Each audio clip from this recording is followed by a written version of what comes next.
Folks, how are you? It's time for a Halloween 2018 movie review. Now, Halloween 2018 is a direct sequel to the original from 1978, although there's been a bunch of other movies. If you remember from the original, Michael Myers escapes from a mental institution where they put him after they murdered his teenage sister in 1963. With 15 years of rage built up, of course, he goes back to the town of Haddonfield to kill again, this time targeting babysitter Laurie Strode, massacring lots of other people on his way toward his goal. Okay, that was the original movie. Now, for Halloween 2018, 40 years after the 1978 carnage, a couple of true crime podcasters visit Myers in the psych ward. One thing leads to another, and he gets out again to wreak havoc. But wait a minute. Did I say 40 years? 4 decades? For 4 decades, this guy has had one career? First of all, he's locked up most of the time and doesn't even get to ply his trade. And when he gets out and kills again, is he really making enough for the effort to make it a career? I'll bet he day traded stocks in the psych ward or flipped Beanie Babies and other retro toys on Amazon just to make ends meet.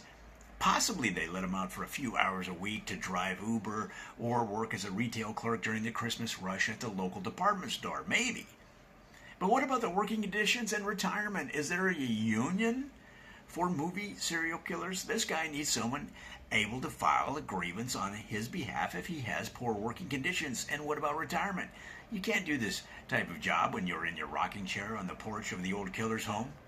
The other thing to think about is possible injury on the job.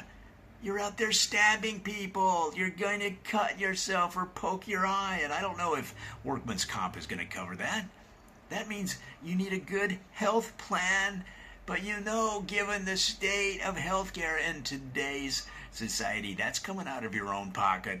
It's probably better to be a movie serial killer in Sweden, because that way, if you slice your finger off on the job, you're covered.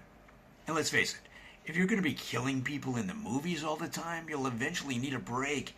Even if you're one of these workaholic people that say, "Oh, but I love what I do. I don't mind working 100 hours a week." Great, but you're still going to need a vacation. And that's not going to be cheap. Let's say you want to go to Cancun, but you can't afford it. So you say, all right, Vegas. And, of course, you want to be at the nice casinos. You want to be at the craps table at the Bellagio, the Venetian, or the Luxor. But all you can afford in reality is the bingo room at St. Michael's Parish for degenerate gamblers and movie serial killers. It's too much. I say, Michael Myers, it's time we looked out for you.